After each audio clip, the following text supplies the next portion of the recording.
Senhoras e senhores conselheiros, boa tarde.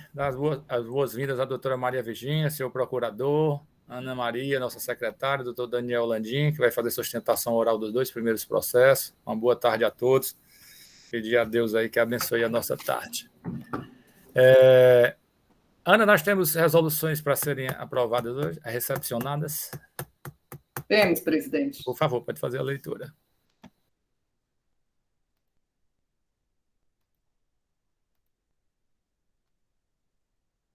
Boa tarde a todos. Os processos cujas resoluções foram enviadas para aprovação desta Câmara são os seguintes. Do conselheiro Lúcio Flávio Alves, processo 3537 de 2019, auto de infração 2019, 09626, da empresa Ipioca Indústria de Bebidas. Processo 4522 de 2017, auto de infração 2017, 08450, Magazine Luiza S.A., ambos são despacho de perícia. São esses, presidente. Ok, alguma sugestão nas resoluções anunciadas? Sem sugestões, a presidência das resoluções considera as resoluções recepcionadas. Em relação à ata de ontem, alguma sugestão? Sem sugestão, a presidência também considera a ata por aprovada. Todos esses documentos ficam disponibilizados no WebDrive para consulta dos conselheiros. Antes de começar a pauta de hoje, a presidência anuncia que os 2 últimos processos foram sobrestados atendendo o pedido da parte pela presidência, ok? E serão anunciados em uma data futura, por motivo de conter matéria correlata com os processos julgados ontem. Na ordem do dia, nós temos o primeiro processo, que é o número 1/1061/2017, auto-infração 2016-26801, recorrente Sua Casa Materiais de Construção Limitada. Recorrido célula de julgamento de primeira instância, relatoria da conselheira Maria Virgínia Leite Monteiro, processo que foi julgado procedente na primeira instância e recebeu o parecer da assessoria processual tributária pela confirmação da decisão singular. Teremos a sustentação oral do presente recurso, feita pelo doutor Daniel Landim.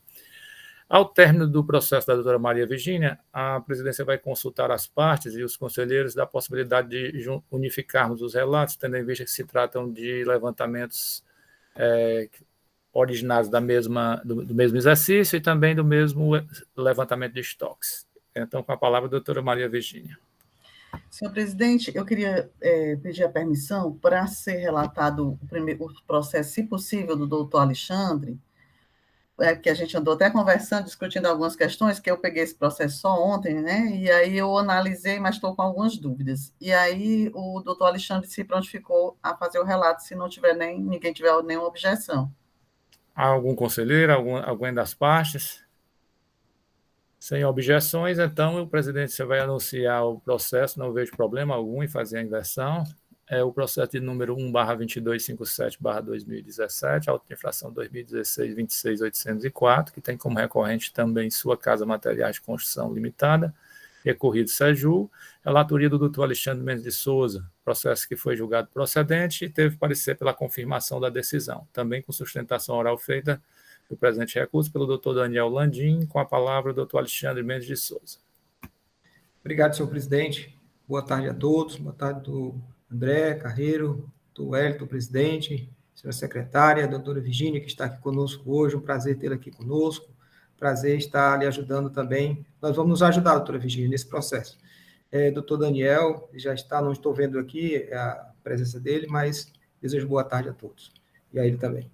Senhor presidente, como anunciado, o processo da empresa Sua Casa Materiais de Construção, o processo anunciado é o 2257, auto de infração 2016-26804, e tem como acusação a aquisição de mercadorias sem documentação fiscal.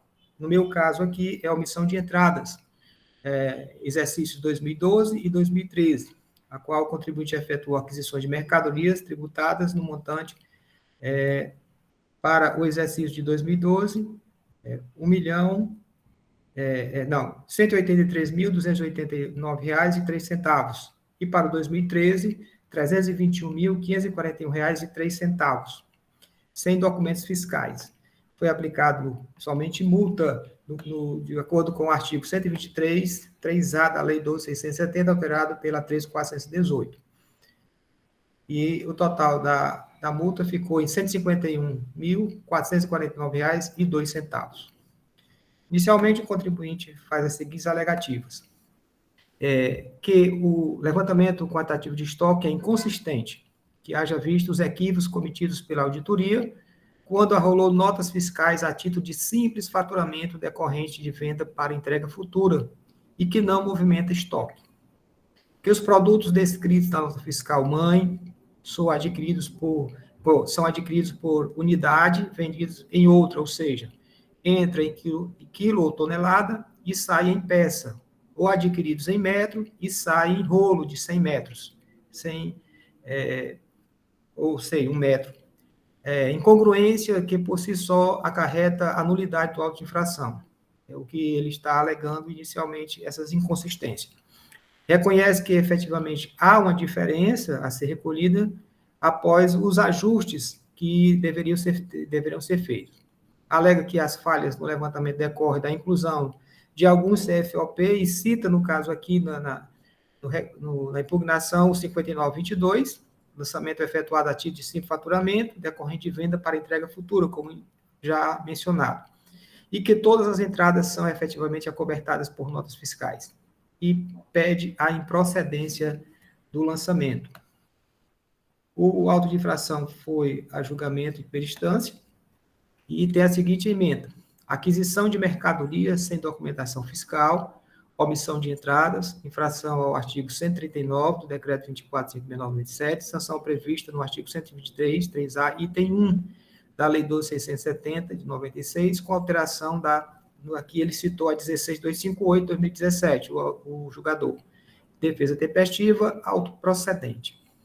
E o contribuinte satisfeito volta agora com recurso, alegando o seguinte, que há falha na metodologia aplicada, pois foram incluídas diversas notas fiscais de saídas que não movimentam o estoque. E cita as notas fiscais de simples remessa, que o julgamento de primeira instância é totalmente equivocado ao afirmar que a questão é unicamente direito e enfrentou questões específicas com argumentos genéricos. Requer a nulidade do auto de infração em decorrência da inclusão dos CFOPs 5922, 5920, 5117. Em relação a esses CFOPs, ele anexa a cópia do levantamento e pontua cada uma desses CFOPs, do 5922, 5929 e 5117. E pede a conversão do processo de perícia e, caso assim não entenda, seja julgado nulo o auto de infração. O processo foi remetido para a assessoria processual tributária, a assessora analisou os questionamentos levantados, refutando pontualmente cada uma, inclusive o argumento em relação à primeira instância, e reconhece do recurso, nega-lhe provimento e confirma a acusação nos termos do julgamento singular para a procedência da acusação fiscal. Senhor presidente, inicialmente são esses os argumentos iniciais do contribuinte e da peça que nós já estamos analisando, e eu fico à disposição para maiores esclarecimentos para os conselheiros. A presidência agradece ao doutor Alexandre. Nós podemos seguir com o processo da doutora Virgínia? Já se sente confortável, doutora Virgínia? Sim, pode ser. Doutor André se opõe, doutor Daniel? Então, doutora Virgínia, por favor, pode fazer o relato do seu processo. É basicamente o mesmo que foi feito pelo doutor Alexandre, certo? Eu fiz aqui uma anotaçãozinha, só mesmo para não me perder. Deixa eu ver se eu consigo aqui abrir.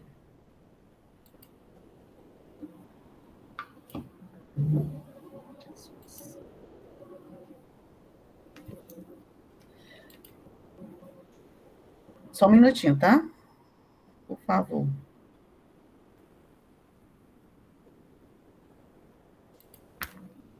Bom, eu não estou achando aqui a anotação, então vou relatar aqui. É basicamente o mesmo, né, doutor Alexandre? É um levantamento quantitativo, é uma falta de emissão de documento fiscal, e dos anos exercício 2002 e 2013, foi feito esse levantamento quantitativo e o contribuinte entrou com uma defesa, onde ele argumenta principalmente a inclusão de CFOPs indevidos, como no caso aí, notas fiscais de simples remessa, né, de faturamento, aliás, né, e ele argumenta que foram considerados no mesmo levantamento as notas fiscais de simples remessa e faturamento, ou seja, considerado duas vezes, né, quando não deveria. E também questiona a falta de uma conversão de unidade de medida, que, segundo ele, alguns produtos, eles são comprados em uma medida e são vendidos em outras medidas, que é tonelada, o perfil é comprado em tonelada e vendido em quilo, e os fios são comprados em metros e são vendidos em peça. E aí ele disse que, por conta dessa diferença, que não foi feita essa unificação, deu um resultado equivocado no levantamento. Né? O julgador singular, ele demonstra que essa questão, pelo CFOP, foi comprovado que não houve essa inclusão indevida de CFOPs que não deveriam entrar no levantamento. Sobre a falta de conversão, ele não foi muito detalhado, mas ele disse de forma sucinta de que a defesa não demonstrou essa ausência de conversão, assim, de forma que causasse algum prejuízo no levantamento. No recurso, ele vem alegando novamente as mesmas questões. Na verdade, ele basicamente alega a falta de conversão, porque sobre a questão primeira, que é do CFOP não incluído, eu acho que ele nem trata mais. E a assessoria tributária entende que não existe a falha apontada na falta de conversão, porque ela olhou os relatórios de entrada e saída e não existe diferença de descrição. Tipo, a mesma descrição que foi usada no relatório de entradas foi a mesma no relatório de saídas. Então, desse modo, não existiria essa falta de esse problema em decorrência dessa não junção, né? Porque é como se aquele produto que ele indicou com a descrição diferente, ele não foi incluído. Tudo que consta no relatório de entrada é exatamente com a mesma descrição que consta no relatório de saída. E, por conta disso, ela não vê nenhum problema em relação a essa falta de unificação. E aí, ela, pela manutenção da decisão da primeira instância, pela procedência do auto. E é isso.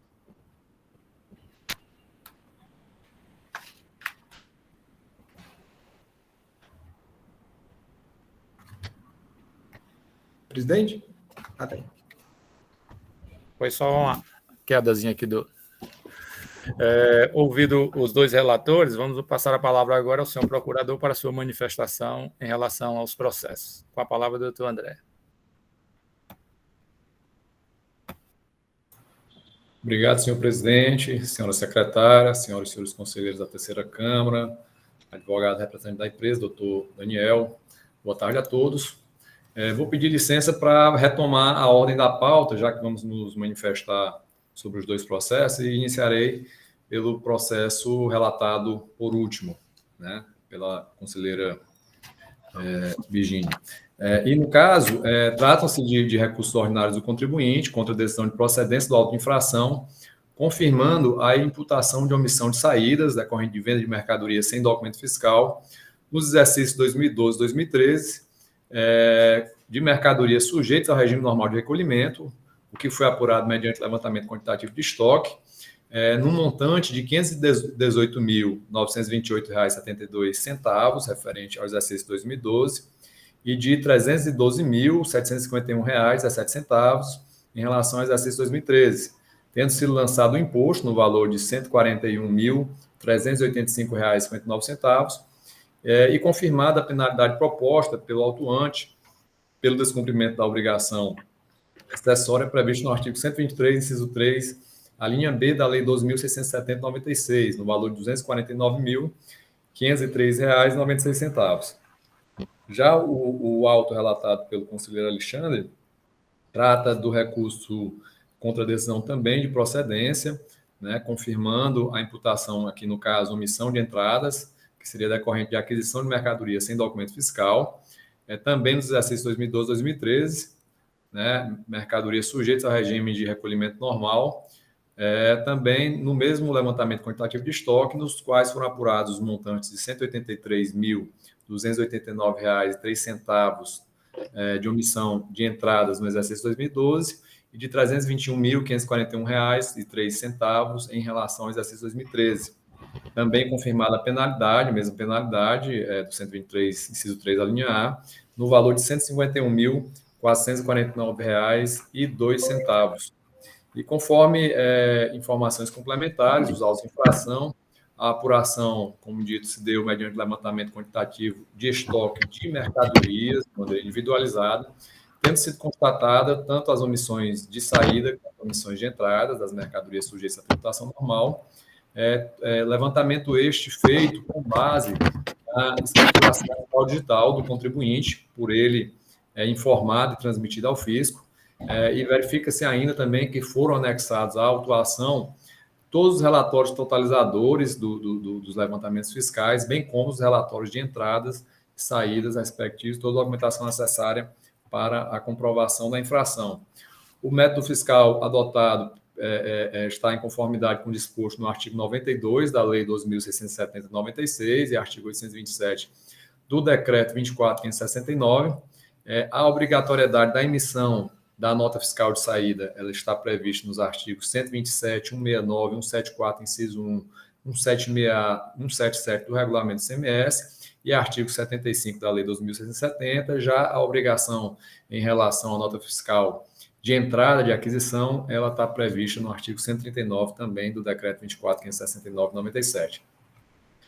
E a matéria de defesa dos recursos, ela é comum em relação às preliminares, né? O contribuinte alega a nulidade do auto de infração, pois entende que o levantamento quantitativo de estoque foi inconsistente, equivocado, teria ocorrido um erro de metodologia, e alega que os produtos são adquiridos em uma unidade de medida e vendidas em outra, e que não houve aplicação do fator de conversão, e que reconhece que se fosse feito essas verificações e aplicações, tanto a omissão de saída quanto a omissão de entrada se dariam em valores inferiores, né?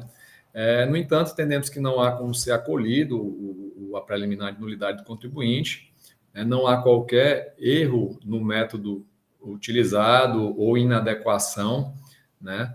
O levantamento fiscal, como já foi dito, foi realizado com base nas informações prestadas pelo próprio contribuinte na sua escrituração fiscal digital. Não decorre, portanto, de contagem física de estoque de mercadorias, mas sim de uma contagem escritural, né? E foram consideradas todas as entradas e saídas do período, escrituradas e informadas pelo contribuinte, bem como seus inventários inicial e final, também informados pelo contribuinte ao fisco. Como já foi dito, o método fiscal ele é adequado e eficaz para a apuração da infração imputada ao recorrente e está amparado no disposto no artigo 92 da Lei 2.670, que dispõe que o movimento real tributável realizado pelo estabelecimento em determinado período poderá ser apurado através de levantamento fiscal e contábil, em que serão considerados o valor de entradas e saídas de mercadorias, o dos estoques inicial e final, as despesas, outros gastos, outras receitas e lucro do estabelecimento, inclusive levantamento unitário com identificação das mercadorias e outros elementos informativos. Portanto, verifica-se que o método está contemplado na referida norma. E o referido método, como já os senhores já sabem, ele é um critério, ele é um método que se baseia numa regra matemática, e através dela foi demonstrada a omissão de saída desses produtos e as omissões de entradas, né, dessas mercadorias, pois na equação estoques iniciais mais entradas igual a estoque final mais saídas, o saldo ele foi positivo na omissão de saídas e negativo na omissão de entradas, né, comprovando, portanto, a referida infração. Por outro lado, eventuais erros no tratamento das informações fiscais prestadas pelo contribuinte ou disponibilizadas nos sistemas corporativos do fisco, ou mesmo decorrentes de erros de escrituração do próprio contribuinte, que é o caso dos autos, será demonstrado mais adiante, tal fato não invalida o método fiscal, sendo passível da realização de ajustes quando devidamente identificados e comprovados, né? Por se tratar de um levantamento quantitativo de estoque por itens de mercadorias, ressalta ainda que eventuais falhas existentes em relação a determinada mercadoria contemplada no levantamento fiscal não tem um condão de invalidar todo o levantamento fiscal em relação aos demais produtos, os quais são objetos de análise individualizadas e independentes, apenas havendo a totalização dos montantes considerados omissos no relatório totalizador.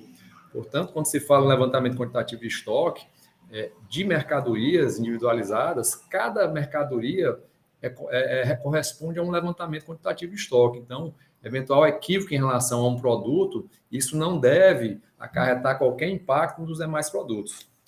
Dito isso, verifica-se, portanto, que em eventual inadequação de mercadoria contemplada no levantamento, seja porque se trata de bem de uso e consumo, seja porque se trata de ativo imobilizado ou insumo para industrialização, no caso de empresas que têm atividade industrial, sem dúvida que esses itens podem ser excluídos do levantamento sem que isso acarrete qualquer consequência na validade do levantamento quantitativo de estoque, que é a própria metodologia fiscal aplicada, né, sendo adequada para a apuração tanto da infração de omissão de entradas quanto de saídas. Desse modo, verificamos que a infração dessas infrações decorrentes da venda de mercadorias e aquisição de mercadorias sujeitas à tributação normal, sem a emissão dos respectivos documentos fiscais exigidos pela legislação, essa imputação está muito clara, tanto no relato da infração, do auto de infração, quanto nas informações complementares, e ainda é corroborado pelo vasto manancial documental que acompanha o levantamento fiscal.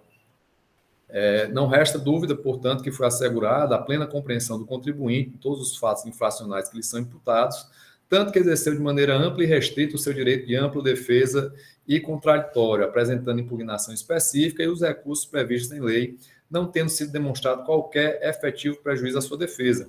Assim, não pode ser acolhida, ou melhor, ademais, não pode ser acolhida a alegação que o contribuinte traz no seu recurso, de que os relatórios de entradas e saídas foram entregues em arquivos no formato PDF com mais de 1000 páginas, o que impediria sua análise detalhada e caracterizaria o cerceamento do seu direito de defesa. Primeiramente, é bom esclarecer que, na realidade, os relatórios anexados não possuem a quantidade de páginas informadas pelo recorrente, pelo menos de maneira individualizada, né? O relatório de entradas de 2012 são 123 páginas, o de 2013, 105, o de saída de 2012, 496, e o de saída de 2013, 513 páginas. E, segundo, além dessas informações já serem de conhecimento do contribuinte, pois foram por ele informados ao fisco, o levantamento quantitativo de estoque contempla um reduzido número de itens de mercadorias. Os senhores podem verificar que no relatório totalizador de 2012 foram contemplados apenas 31 produtos, 31 mercadorias, e no de 2013 menos ainda, foram apenas 22 produtos. Portanto, isso não acarreta qualquer cerceamento de defesa ou dificuldade na análise e compreensão do contribuinte, além do que a estrutura do contribuinte deve ser adequada ao porte empresarial e o volume de operações que ele realiza. Além do que também, há que se verificar que no processo administrativo tributário estadual vem sendo admitida a apresentação de provas documentais pelo contribuinte até o julgamento definitivo do auto de infração, o que se dá com base no princípio da verdade material, não se aplicando, portanto, o princípio da preclusão para a produção de provas pelas partes. Portanto, a recorrente teve tempo suficiente para examinar e reexaminar toda a documentação constante do levantamento fiscal, tendo plena condição de trazer todas as alegações e exemplos que entendesse pertinentes em seu recurso. Assim, tendo sido apontado pela recorrente possíveis falhas no levantamento fiscal, mediante impugnação específica e amostragem de situações lastreadas na análise do levantamento fiscal e em outros documentos por ela apresentados, deve ser verificada a pertinência ou não da ocorrência dos equívocos apontados e, se for o caso, realizada a sua correção, seja diretamente pelo órgão de julgamento ou, quando se revelar necessário, mediante prévia diligência da célula de perícias. Portanto, a existência de equívocos no levantamento fiscal referentes à não utilização ou utilização inadequada dos fatores de conversão, ou já em relação ao segundo auto, decorrente da consideração de notas fiscais que não movimentam o estoque, caso restem comprovados, pelo menos a existência de indícios dessas ocorrências, tal fato por si só não importaria em nulidade do auto de infração, apenas denotando a necessidade de se proceder os devidos ajustes no lançamento tributário, que não importaria em alteração de metodologia, pois seria o mesmo levantamento quantitativo de estoque, e procedimento esse autorizado pelo artigo 145 do Código Tributário Nacional. Então, senhores conselheiros, em relação à referida nulidade, a Procuradoria entende que não deve ser acolhida pelas razões expostas. E, passando ao mérito, que vamos examinar de maneira individualizada em relação aos dois autos de infração, o contribuinte no primeiro auto, em relação à omissão de saída, ele alega que não houve venda de mercadoria sem documento fiscal, que ocorreu, na realidade, um erro na descrição das unidades nas notas fiscais de entradas e saídas, bem como na conversão das unidades medidas de quilograma para tonelada para as peças de ferro, assim como também, referido erro, teria ocorrido na conversão de metros em rolos de 100 metros para a mercadoria relacionada a fios. Portanto, e o contribuinte, no seu recurso, ele reconhece que, caso tivessem sido feitos os ajustes referentes a esses gêneros de produtos, ferros e fios, nas suas mais diversas especificações e formas de comercialização, haveria uma redução da diferença apurada nos itens a ele pertinentes. Portanto, entendemos que o próprio contribuinte confessa em seu recurso que, de fato, ocorreram as omissões apontadas tanto nas entradas quanto nas saídas, ainda que de maneira parcial, né? Por outro lado, no que toca à questão das conversões das unidades de medidas, a recorrente, de fato, ela demonstra que, nos relatórios de entrada de mercadoria, apesar de constar as colunas unidade do documento, unidade do estoque, quantidade convertida em relação a alguns documentos fiscais de aquisição, há fortes indícios de que não houve a conversão da unidade de medida. Contudo, isto não ocorreu em relação a todas as notas fiscais, em relação ao mesmo produto. Como, por exemplo, em relação aos exemplos trazidos pelo contribuinte, podemos citar a nota fiscal de número 124/66, na qual se verifica que a nota fiscal aponta corretamente as unidades de conversão que constam lá nos relatórios de entrada e saída, tendo feito a conversão, inclusive, da maneira como o contribuinte busca demonstrar em seu recurso.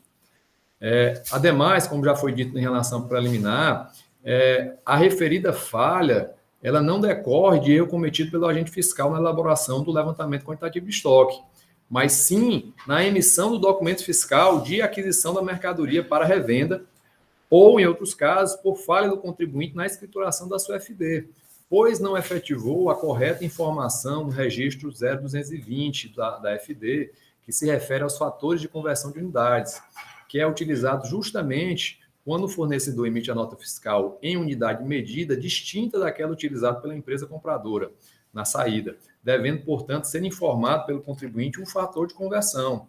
E lembro, mais uma vez, que todas as informações foram extraídas da escrituração fiscal do contribuinte. Ressalta ainda que no registro 0190, que trata da identificação das unidades de medida, o contribuinte deve cadastrar todas as unidades e medidas utilizadas no estabelecimento e que devem estar informadas também na sua FD.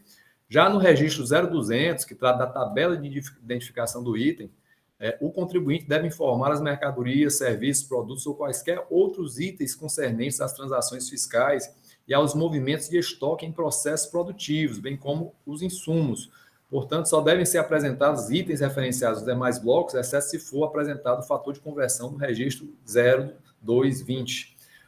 Já a identificação do item, produto ou serviço, como é de conhecimento dos senhores, ela deve receber código próprio do informante do arquivo. A escrituração se dá sob a perspectiva do informante, do declarante, da empresa, né? E este código ele deve ser o mesmo, tanto na emissão dos documentos fiscais, tanto nas entradas, quanto nas saídas dessas mercadorias, para que possa haver essa equalização e correspondência nessas operações, e isso é uma obrigação do contribuinte, né? e, no caso, o que se verifica é que ela não foi cumprida da maneira como é exposto no Manual de Escrituração Fiscal Digital. Verifica-se ainda no campo 6 do registro 0200 que deve ser informada a unidade de medida utilizada na quantificação de estoques, ou seja, aquela que será utilizada no inventário. Portanto, o registro 0220, que trata dos fatores de conversão de unidades, tem por objetivo informar os fatores de conversão de itens discriminados na tabela de identificação do item, né, seja produto, seja serviço, entre a unidade informada no registro 0200 e as unidades informadas nos registros dos documentos fiscais ou nos registros de controle de produção e estoque do bloco K, que não é o caso, já que é uma empresa somente comercial, né? Portanto, verifica-se que nos documentos eletrônicos de emissão própria, quando a unidade comercial for a unidade de medida for diferente da unidade que consta no inventário, o registro deve ser informado fazendo a devida conversão, né? Quando, por outro lado, for utilizada a unidade de inventário no bloco H ou unidade de medida de controle de estoque, que seria o caso do bloco K, diferente da unidade comercial do produto, é necessário informar, portanto, o registro 0220, né, informando os fatores de conversões. Já, por fim, em relação aos aspectos mais técnicos da escrituração fiscal digital, o registro C170, que trata dos itens do documento, né, ele deve discriminar os itens da nota fiscal, né, as mercadorias, inclusive em operações de entrada de mercadorias acompanhadas de nota fiscal eletrônica, de emissão de terceiros. Já na aquisição de mercadorias, o documento deve ter os itens informados nesse registro de acordo com a unidade de medida de comercialização do item utilizado no documento fiscal. Assim, toda vez que a unidade informada no documento de entrada for diferente da utilizada para o inventário, deve ser informada, além do registro 00190 com a unidade de medida, o registro 0220 com o fator de conversão, né? Portanto, faço essas considerações em relação a diversos aspectos da escrituração fiscal digital para, mais uma vez, reafirmar que todas as informações foram extraídas da escrituração fiscal digital do contribuinte, nas quais devem estar informados já os fatores de conversão, e se caso ocorreram erros nesses fatores de conversão, esse erro ele é imputado não ao agente fiscal, mas ao contribuinte, né? Lembro que o lançamento fiscal ele se dá com base numa análise documental, da documentação fiscal e, algumas vezes, contábil do contribuinte. Portanto, como dito, feita esta breve digressão acerca das regras de escrituração fiscal digital, fica evidenciado que a não aplicação correta dos fatores de conversão não decorreu de equívoco do autuante, que se baseou nas informações prestadas pelo contribuinte na sua FD, mas na incorreta escrituração dos seus livros fiscais, da sua escrituração fiscal digital. Ao não observar que, em algumas aquisições de mercadorias, tendo em vista a divergência de unidades registradas e aquelas utilizadas em seus estoques, deveria ter procedido à correta escrituração do registro 0220. Ressalte-se que parte das operações em que a recorrente alega não ter sido aplicado o fator de conversão foram operações de transferência de outros estabelecimentos da própria empresa, né? Foram transferências de outros estabelecimentos da empresa autuada para o estabelecimento objeto da presente autuação. No caso assim, deve-se aplicar o princípio de que ninguém pode se beneficiar de sua própria torpeza, pois as possíveis falhas existentes no levantamento quantitativo de estoque decorrem de erros cometidos exclusivamente pelo contribuinte ao não escriturar corretamente a sua FD, em especial o registro 0200 e 0220 na emissão dos documentos fiscais de entrada e saída. Contudo, diante do princípio da verdade material, tendo trazido o contribuinte alegações e indícios de que, em relação à categoria de produtos ferros e fios, em algumas operações contempladas no levantamento fiscal não houve a correta aplicação do fator de conversão, o que restou evidenciado que decorreu da incorreta escrituração da sua FD, de sua exclusiva responsabilidade, inclusive trazendo exemplos de itens de mercadorias contempladas no levantamento fiscal, entendemos que se revela adequada a verificação pela célula de perícia e diligência da ocorrência das situações relatadas pela recorrente, nos exemplos trazidos em seu recurso, bem como sendo oportunizado ao contribuinte apresentar outras possíveis falhas da mesma natureza, e, se for o caso, para que sejam realizados devidos ajustes no levantamento quantitativo de estoque, bem como apontando as falhas cometidas pelo contribuinte na escrituração da informação do registro 0200. Isso tudo tratamos em relação ao argumento do contribuinte, meritório de defesa, em relação às omissões de entrada. Já o mérito da defesa em relação às operações de saídas diz respeito à consideração de que não houve aquisição, não houve venda de mercadoria sem documento fiscal, uma vez que foram considerados nossos fiscais de simples faturamento, que seria o CFOP 5922, decorrentes de venda para entrega futura que não movimenta o estoque, o que somente ocorre quando da efetiva saída que se dá na operação do CFOP 5117. Também alega ainda que foram considerados notas fiscais emitidas no CFOP 5929, que se refere a operações que também foram registradas mediante emissor de cupom fiscal. Então, portanto, o contribuinte alega que houve uma duplicidade dessas operações no levantamento quantitativo de estoque, pois, apesar de existir 2 documentos fiscais, somente ocorreu uma movimentação de estoque. E, nesse mesmo caso, como já foi dito em relação ao primeiro auto, o contribuinte acaba confessando, de certa forma, ao reconhecer que, com o ajuste, a omissão ela seria reduzida. Registre-se, por outro lado, que não foram todas as mercadorias contempladas no levantamento quantitativo de estoque que tiveram operações que não movimentaram o estoque nela consideradas, especialmente nas situações apresentadas pela recorrente. Como dito no início, o levantamento quantitativo de estoque ele pode e deve ser individualizado, porque assim ele é feito em relação a cada mercadoria. Não se contamina as conclusões e apurações referentes à mercadoria em relação às demais, pois são levantamentos independentes apenas totalizados para fim de apuração da base de cálculo para o lançamento do imposto e, eventualmente, da multa. E, nesse caso do segundo auto de infração, também, de fato, entendemos que procede o argumento do recorrente de que, na realização do levantamento quantitativo de estoque, devem ser consideradas apenas operações de entradas e saídas que efetivamente movimentam o estoque, pois é essa movimentação que é examinada pelo método fiscal, diferentemente do que se dá em relação a outros métodos de fiscalização. Mas para o levantamento quantitativo de estoque, é somente as operações e documentos fiscais que registram operações que movimentam estoque é que devem ser considerados. Assim, todas as notas fiscais emitidas ou recebidas que não movimentam o estoque devem ser, portanto, excluídos dos levantamentos fiscais, tais como operações com bens do ativo, bens de uso e consumo, notas fiscais de simples faturamento, de comodato, de prestação de serviços, também sendo o caso de notas fiscais, como já foi dito, em faturamento, e a nota fiscal emitida relacionada a uma operação que também foi registrada em emissor de cupom fiscal. Portanto, de fato, caso tenham sido consideradas operações que não movimentam estoque, devem ser excluídas, ajustando-se o resultado do levantamento quantitativo de estoque, mantendo-se o registro de apenas uma das 2 notas fiscais de entrada nas operações à ordem e a não cumulatividade de notas fiscais com cupom fiscal, quando a nota atende a finalidade exclusiva não preenchida pelo cupom fiscal, sendo tão somente um documento complementar. Ou seja, nessas 2 situações que o contribuinte relata, se de fato for confirmada, mediante uma análise mais apurada, seja essa análise feita pelos senhores julgadores, ou, apesar de não ser um volume muito expressivo de itens, mas talvez se recomende também a conversão, é o que sugerimos adiante, vai se apurar se houve essa duplicidade de documentos fiscais para a mesma operação e vai se considerar apenas um, para fins de ser considerado quantitativo no levantamento de estoque.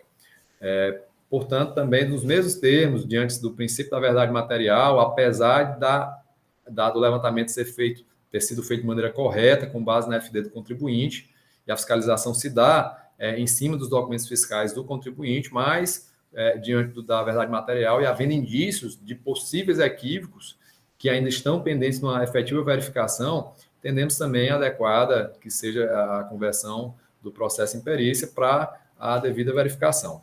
Então, inclusive, o contribuinte faz o pedido de perícia no seu recurso ao final, e aí, pelas razões já expostas, entendemos, sim, que ele preenche os seus requisitos, pois ele apresenta contraprova, apresenta, inclusive, quesito e ainda indica assistente técnico, portanto, cabe, sim, o seu deferimento na forma do artigo 93 da Lei 15.614 de 2014.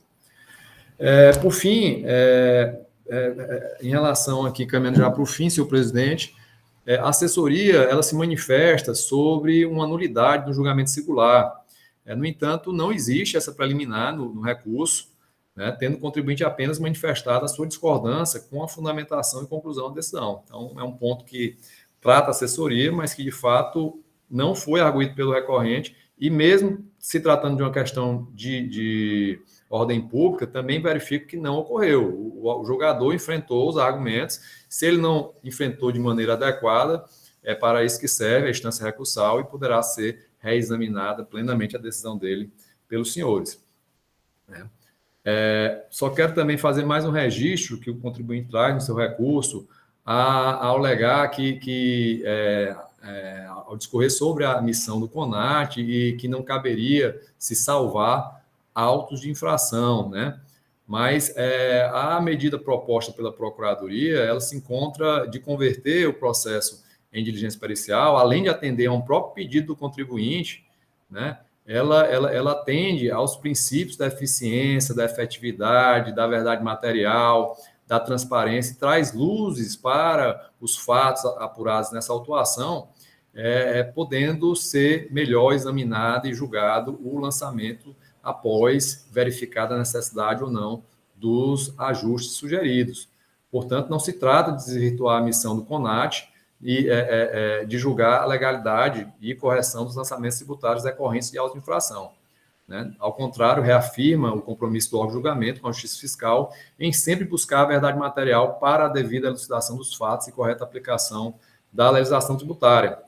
Por outro lado, diante das críticas feitas à atuação funcional dos agentes do fisco, que muitas vezes merecem, é verdade, né? Mas no caso concreto, a atuação funcional deles, dos responsáveis pelo laboratório de auto-infração, ela não é atribuição do CONAT, nem cabe ao CONAT, ainda que seja um órgão de julgamento e uma referência para a administração tributária, ele não tem esse papel de enviar mensagens para a atuação funcional ou para a regulação da atuação funcional dos agentes fiscais. Essa função ela é exclusiva da Corregedoria da Secretaria da Fazenda, que é a única detentora do poder disciplinar da administração tributária.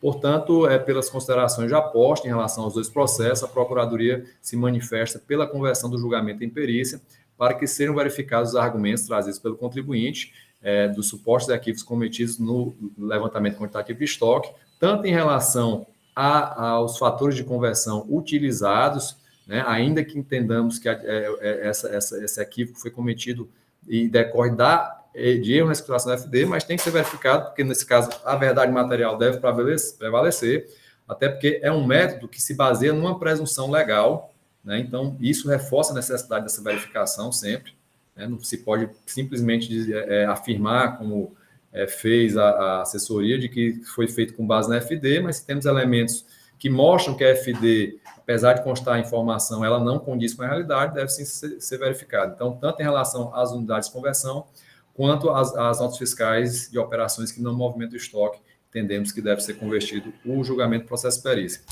São as nossas considerações, senhor presidente. Caso necessário, no decorrer das discussões, voltaremos a nos manifestar. Obrigado. A presidência agradece ao senhor procurador. Vamos ouvir agora o representante da parte, doutor Daniel Landim. Boa tarde a todos. Vamos iniciar, primeiro falando da questão da nulidade.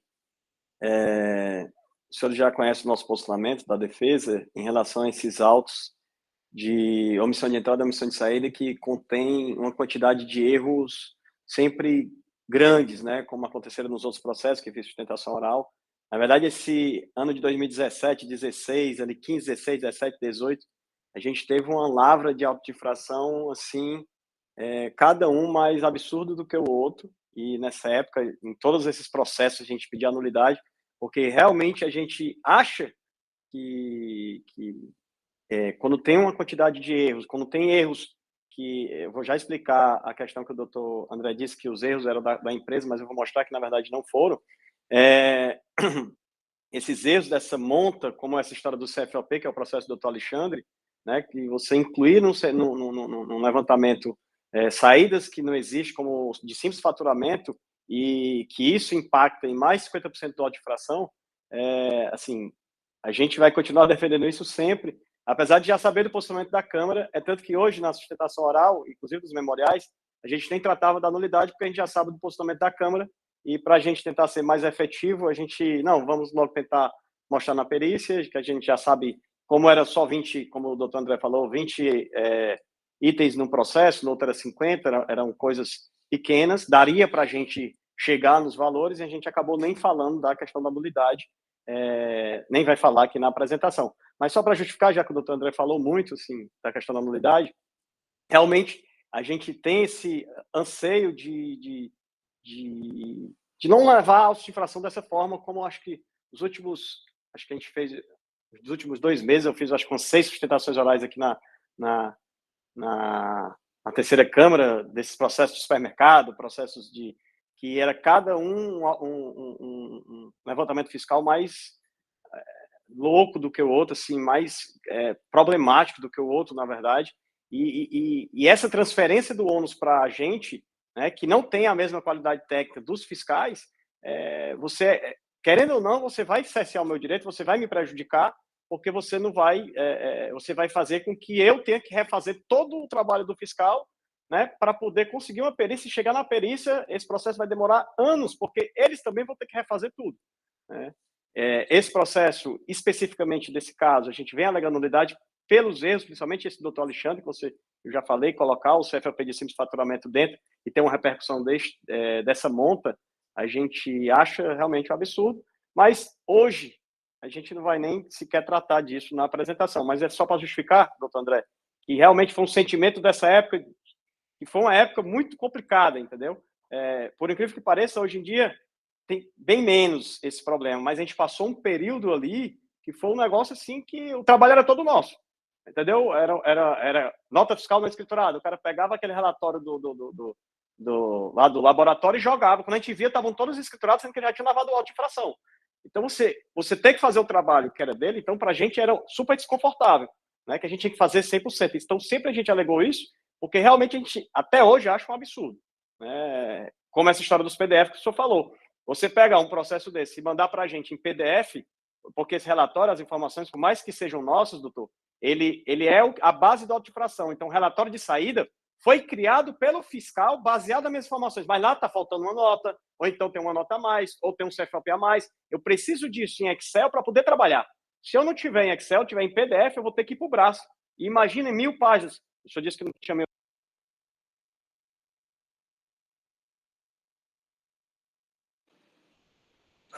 Estão escutando? Que caiu. Então, você tem o relatório de saída 200, o outro 500, o outro mais 500. Você fazer isso no braço, realmente, doutor, é um trabalho, não é um trabalho fácil, entendeu? A Cefaz, ela dispõe do auditor eletrônico, dispõe do SAMI, do laboratório, é outra situação, trabalha só nisso. A gente vem para defender, então, realmente, para a gente é muito complicado. Então, essa é a nossa insatisfação, que a gente sempre vem falando. Sobre a questão que o senhor falou, só também é besteira, mas só para justificar a questão do processo, o senhor fala da questão das entradas, do 0200, do C170, do inventário, né? Só para contextualizar, o nosso problema aqui todo, ele só se refere à saída, certo? Eu não tenho problema no inventário, nem tenho problema nas entradas. As entradas, a fiscal fez as conversões corretas, o inventário ela considerou corretamente, apenas nas saídas, né? Tanto na omissão de saída como na omissão de entrada, certo? É que tem um problema. Na omissão de entrada, ela aumenta as minhas saídas, colocando os CFLPs que não tem movimentação de mercadoria, e na omissão de saída, ela diminui minha saída, porque não faz o fator de conversão que estava na nota fiscal. E aí, só um detalhe, só a título de curiosidade, quando eu tiro o XML, doutor André, eu não preciso fazer a declaração no C170. É só nas entradas que eu faço no C170 que eu faço a descrição dos itens. Então, o XML, ele funciona como o próprio, vamos dizer assim, a própria informação do C170. Então, lá é que tem as informações completas das saídas. Na entrada, como eu recebo em códigos distintos, eu acabo tendo que colocar no C170 corretamente. Então, em relação à entrada e inventário, a fiscal não errou. O problema foi só na saída, e aí eu vou explicar agora para a gente entrar, porque realmente o que a gente quer é só a mesma questão da perícia, converter em perícia. Eu vou demonstrar os erros rapidamente. Eu acho que não tem muita dificuldade da gente entender o processo. Passar. Em relação à omissão de entrada, que é do doutor Alexandre, ela colocou o CFLP 5922, que é o lançamento efetuado a títulos de simples faturamento, e colocou também o CFLP 5929, que é o lançamento efetuado em decorrência de emissão de documento fiscal relativo à operação, que também foi registrada no cupom fiscal. No cupom fiscal, eu declaro lá no SPED, no C425. Então, lá já tinha informação, ele já tinha utilizado na saída, E aí ele pegou essa outra nota fiscal que faz referência a esse e colocou os dois. No simples faturamento acontece a mesma coisa. Aqui movimento estoque não é essa de simples faturamento, e sim a de remessa da mercadoria. Aí, só para provar, né? Esse aqui é o relatório de saídas do fiscal, né? O código do produto 42467, né? Ele inclui esse CFOP 5922, né? Ele coloca 1.100 unidades. Ou seja, ele aumenta as minhas saídas e repercute na minha entrada, porque isso aqui era fictício, isso aqui não saiu, era de simples faturamento. E aí, vou para o totalizador do fiscal. O mesmo código, 42467, né? Ele disse que eu tive uma diferença de entrada de 1.130, ou seja, exatamente esses 1.100, essa diferença de 30 unidades, é praticamente igual, né? Se não tivesse levado em consideração essa nota, esse produto porcelanato Massol, ele teria apenas 30 unidades de diferença. Mesma coisa acontece com esse aqui casa perfeito, que é o porcelanato Super Clean, né? Prima.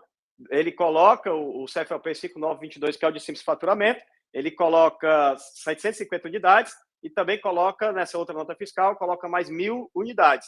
Se você soma, dá 1.750, né? 1.751, mais ou menos, porque tem o restinho aqui dos metros, né? E o problema dele na omissão de entrada foi exatamente o valor, 1.751. Então, a inclusão dessas duas notas ocasionou exatamente a omissão de entrada. Se eu coloco uma saída fictícia, logicamente que eu não vou ter aquela entrada correspondente para poder anular e a equação ficar zerada, que é a equação do estoque.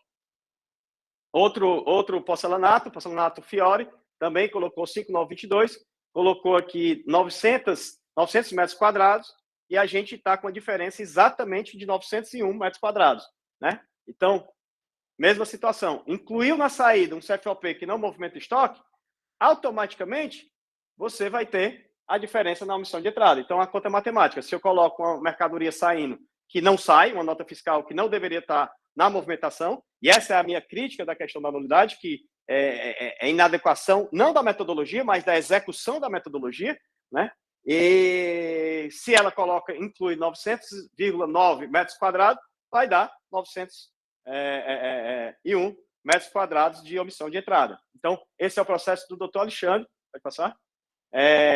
Tirando esses dois CFOPs, a gente já tem uma redução de mais de 50% só desses dois CFOPs. Então, a gente está trabalhando só mesmo com esse. Realmente é um processo que são poucos itens, então é fácil de verificar. Pode passar. Já na omissão de saída, já é o inverso do caso do doutor Alexandre, que já é da doutora Virgínia, né? Que o que é que acontece? Ao invés de eu ter a minha saída completa, ele diminui a minha saída. Se ele diminui a minha saída, a minha entrada está aqui, eu tenho 100 de entrada e tinha 100 de saída, mas ela diz que só tem 50, ela vai, no totalizador, vai dizer que eu tenho 50 mercadorias que eu vendi sem nota. Então, foi exatamente o que aconteceu quando ela não faz a conversão correta. Por exemplo, esse caso, né, do item 36.730 do cabo flexível, vermelho, né, eu tenho 100 metros desse cabo, né, eu tenho duas quantidades de 100 metros, que seria 200 metros desse cabo. Quando ela não coloca, exatamente eu vou ter uma diferença aqui de 396, eu tenho mais notas que comprovam isso aqui, que vai zerar. Mas só para ficar bem claro como ela tinha que ter feito, os senhores podem olhar aqui no de cima, que é outro cabo igual, que tem aqui, ó, a metragem de 100, a quantidade era 1, aí quando ela vai fazer a quantidade convertida, esse relatório é o dela, ela coloca 100, ela multiplica 1 vezes 100, e a quantidade convertida dá 100, e ele não tem omissão. Aí logo no de baixo, que é a mesma coisa, só muda a cor, ela não usa o fator de conversão, aí tem 2, como ela não faz a multiplicação, a quantidade convertida ficou 2 metros, ao invés de ser 200 metros. Então, em razão só dessa... É que são coisas muito simples, não tem... E esse fator, doutor André, ele fica na própria nota fiscal, no próprio XML, certo? A mesma coisa aconteceu aqui com o perfil U, né? Você tem o código 9416. Aqui eu trabalho com peças de 30 quilos, né? Aí ela pega a quantidade das peças. Eu tinha 23 peças, 7. Ao invés de multiplicar os 30 quilos vezes os 23, ela não multiplica e fica 23 quilos. Então, obviamente, vai dar omissão de saída. Olha esse de baixo como é interessante. Esse que ela fez o fator de conversão. O PC 13.5, certo? Eu tinha uma quantidade de 100. Aí ela multiplica a peça de 13 quilos por 100, que vai dar 1.351. Mas nesse aqui, ela não faz a mesma coisa. E é exatamente esse aqui que vai dar a omissão, que 23 vezes 30, aí vai dar uma omissão de 3.732, e a gente tem mais notas desse produto que vai... Esse auto de omissão de saída, só essas conversões simples, não tem muito trabalho, ele vai reduzir em torno de 97%. Mesma coisa esse outro perfil aqui da Gerdau, né, que é o PC 11.3, que é igual aquele que ela fez. Esse aqui, ela tinha que multiplicar 11,3 vezes 58,74, e aí na quantidade convertida ela não multiplica. Aí eu vou ter uma omissão de 606. Esse caso aqui é perfeito, ele casa perfeito. Olha aqui o outro aqui, ó. Nesses aqui de baixo, ela faz a multiplicação 3,33, tinha 1.000 unidades, ela coloca a quantidade convertida 3.982. No de baixo, a peça de 4,44 kg, vezes 736 peças, vai dar 3.271 quilos. Esses aqui não deram omissão. Mas esse aqui, se o senhor multiplicar 11,3 por 58,74, o senhor vai ter exatamente a omissão de saída de 606. Esse caso aqui, ele casa perfeito. Vai passar. E aí, só para... O senhor já falou da assessoria, ela fala que não fazia sentido, mas fazia total sentido, né? Ela acaba misturando aí a situação, mas vou nem tratar. Dentro do processo, a gente trazia as conversões para facilitar, né? Que era exatamente mostrando lá cada nota fiscal, a conversão de cada nota, a gente trouxe para facilitar a situação. A gente achava até que esse processo ia da assessoria direto para a perícia, mas, infelizmente, não foi considerado. A mesma coisa... pode então, volta. Aquele é de 2012, esse aqui é de 2013, certo? Que é o processo da doutora Virgínia. E a conclusão? Conclusão. No auto do doutor Alexandre, fazendo a retirada daqueles CFOPs, aqueles dois CFOPs, a gente tem uma redução de R$81 mil, mais de 50% do auto de fração. Já na omissão de saída da doutora Virgínia, só fazendo aquelas conversões, aí, só um detalhe, um parênteses, não tem nada a ver com unificação de itens, de descrição de itens, não. É só a questão do fator de conversão. É só aplicação de fator de conversão.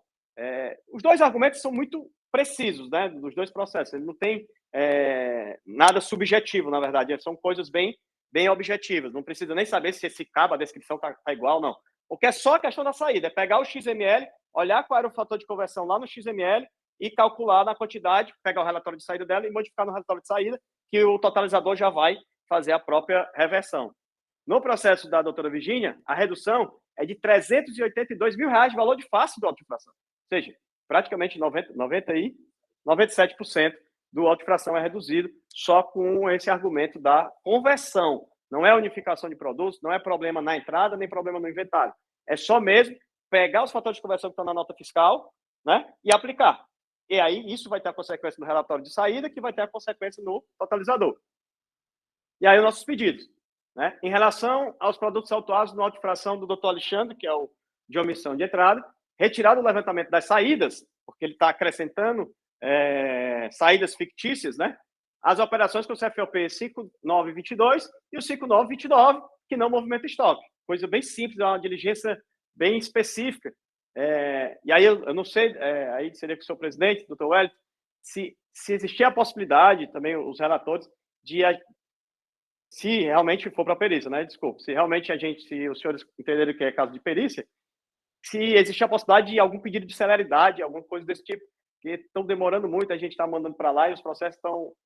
Alguma coisa nesse sentido, entendeu? Porque é um processo bem simples, que ele pudesse, ao invés de entrar na fila, a gente, já que está na segunda instância, é um processo simples, só se pudesse, se tem alguma previsão para isso. E, da mesma forma, em relação ao auto de fração da doutora Virgínia, né, aplicar os fatores de conversão, uma vez que os produtos autuados são adquiridos em metros e vendidos em rolos de 100 metros, ou ainda em quilos e vendidos em peças de 30 quilos. Então, é só fazer essa conversão, tanto nas saídas do doutor Alexandre, retirar o CFOP, que é aquele de cima, e o da doutora Virgínia seria somente aplicar o fator de conversão, não seria mais nada de complicado, era uma coisa bem simples. E aí, o nosso pedido de participar da perícia como assistente. É isso. Muito obrigado. A presidência agradece ao doutor Daniel e os processos agora estão em discussão pelos conselheiros.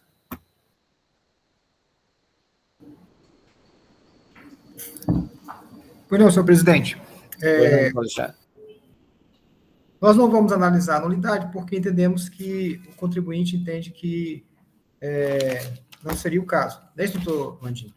Então, presidente, é somente questão de mérito. O contribuinte foi bem pontual em relação aos argumentos dele. Eu entendo que é coerente. Realmente existe aqui, ele cita as CFOPs. No meu caso, ele cita 3. Eu acredito que os 2 que ele citou, que são os mais importantes, mas são 3 que ele cita, né?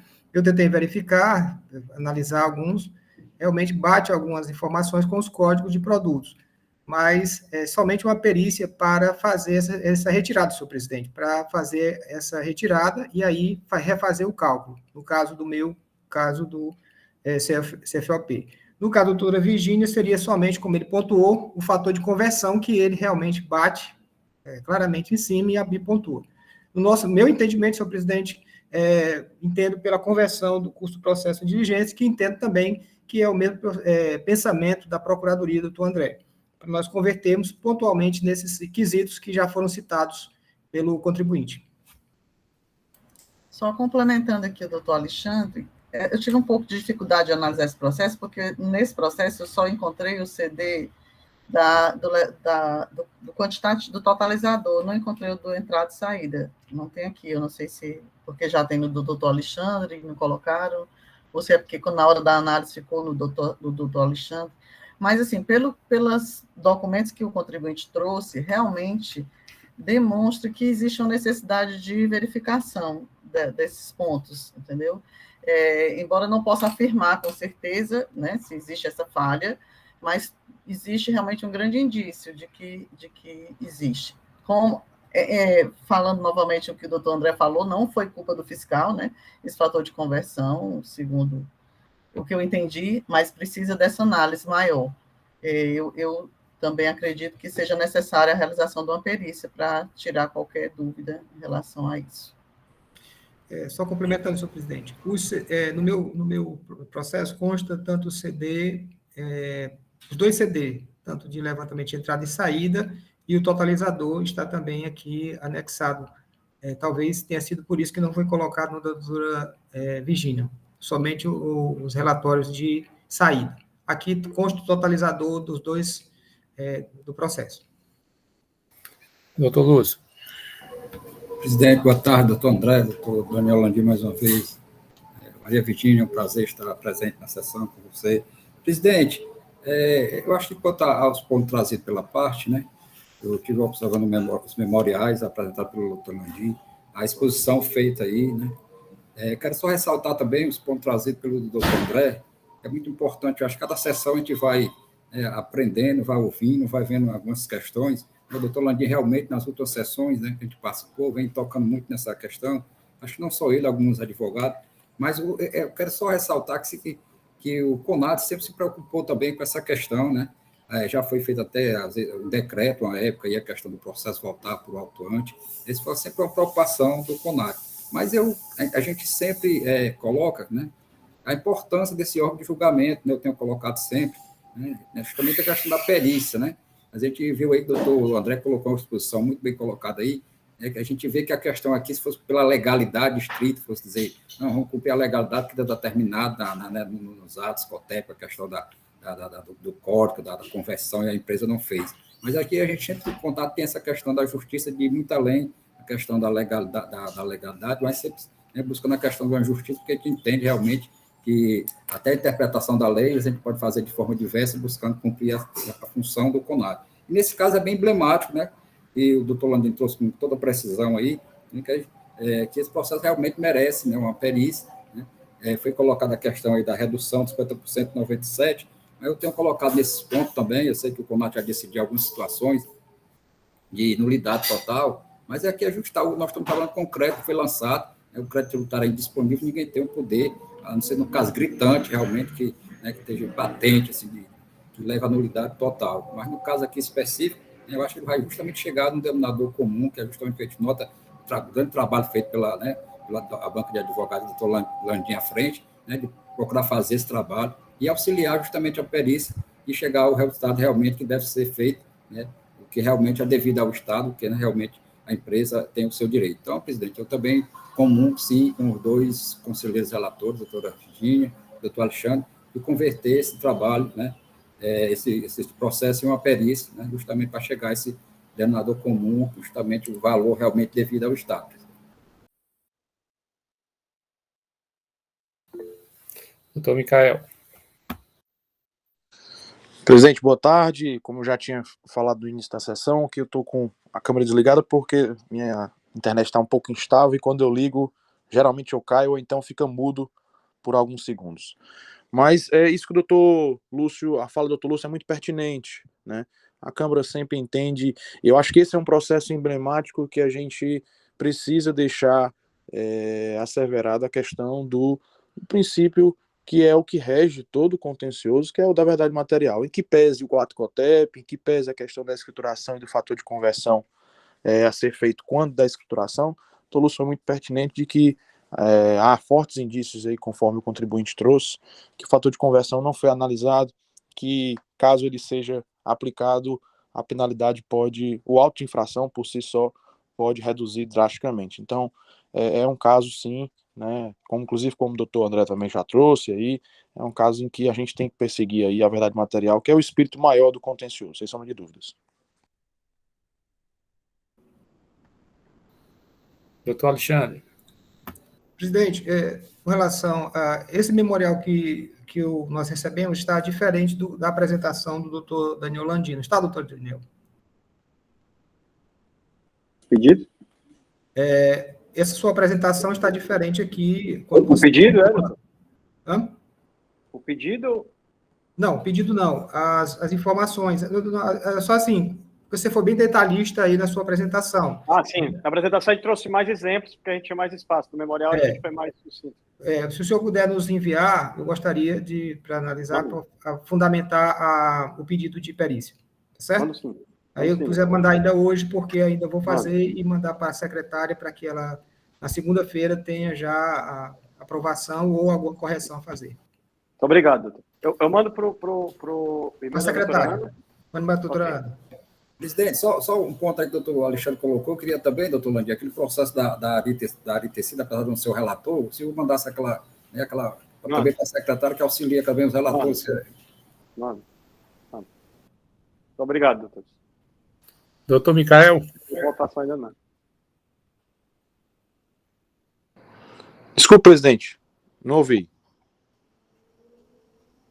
Sua mãozinha estava levantada, mas agora baixou. Era da primeira intervenção e não tinha tirado.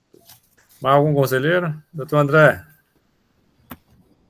Presidente, só tendo em vista que, porque consta no recurso a nulidade, mas o doutor Daniel foi muito claro em dizer que essa nulidade não prejudicou a defesa, tanto é que o fez com muita propriedade, já que não vai ser deliberado sobre a nulidade, que fica constando na ata da sessão de hoje que essa nulidade, ela foi, esse pedido ele foi abdicado pelo contribuinte por entender que não acarretou prejuízo à sua defesa. E como é um processo que vai para a perícia, e provavelmente, não sei se ainda vai ser possível voltar nessa composição, evita uma nova discussão em um outro momento, quando for julgar o mérito. Muito bem colocado aí pelo doutor André. A Ana Maria, por favor, pode tomar nota nos mesmos termos, Ana. Mais algum conselheiro? Então, votando primeiro, votar o doutor Alexandre, depois a doutora Virginia vota. Senhor presidente, conhecendo o recurso, dá-lhe provimento para converter o curso do processo em realização de perícia e formular a perícia de acordo com as informações apresentadas no memorial e na apresentação feita em sessão pelo contribuinte, senhor presidente. Doutora Virginia. Também reconheço do recurso e do provimento no sentido de ser submetido a uma perícia, um trabalho pericial. Doutor Felipe. Acompanho os relatores, presidente. Doutor Micael. Voto com os relatores, presidente. Doutor Ricardo.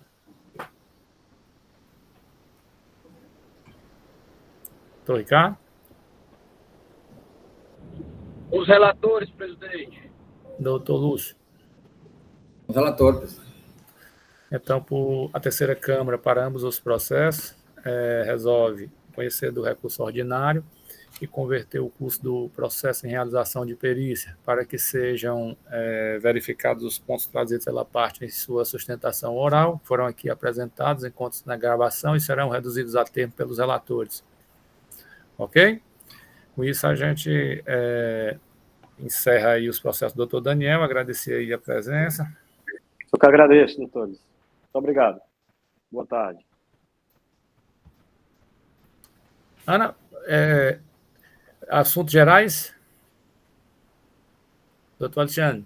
Presidente, eu só queria a pauta da próxima semana, na quarta-feira, eu tenho um processo para relatar, e como eu estou no curso IBET, senhor presidente, eu gostaria de que seja convocado novamente a suplente, eu não queria atropelar, ficar nos dois, mesmo que estivesse participando, mas eu acho que não seria nem produtivo, nem para a Câmara, nem para mim em relação ao curso. Então, o de quarta-feira. Quarta-feira, eu gostaria de que convidasse a Suzy, a suplente, tá certo? E eu repasso essa semana, deixo o processo com a doutora, com a secretária Aninha, para ela passar para ela, tá bom? Dá tempo, tá certo? Pode ser? Pode, tranquilo. Segunda-feira nós teremos processo da Vicunha, texto do doutor Alexandre, da Franklin Saragossa Paiva, ME do doutor Lúcio, a mesma empresa da doutora Tereza. Doutora Virgínia volta segunda também? Não, Tereza. Tá, doutora Tereza. E o último também da mesma empresa do doutor Alexandre, novamente. Mais algum assunto? Só desejar um bom final de semana a todos os conselheiros. Que Deus os abençoe e traga paz a todos nós. Saúde. As palavras sábias do doutor Alexandre, a presidência dá por encerrada a sessão. Obrigado a todos. Até mais. Bom final de semana a todos, presidente. Até mais. Até logo. Bom final de semana a todos.